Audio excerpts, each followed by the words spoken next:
Maşallah ay həvəsli dövlət.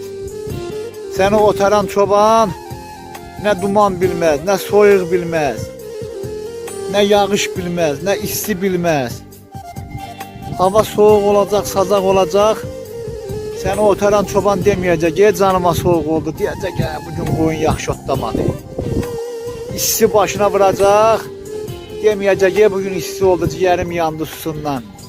Deyəcək, isti oldu, qoyun günləşlədi, yaxşı otlamadı. Sənin yazılmamış qanunların var. Allah sənə dönə-dönə bərəkət versin. O cümlədən hər bir sahiyə inşallah. Hey maşallah, Allah'ın böylüyünə çox şükür. Bu da Allah'ın bir qismətidir bu dağlarda. At oynadır o, at sürülür.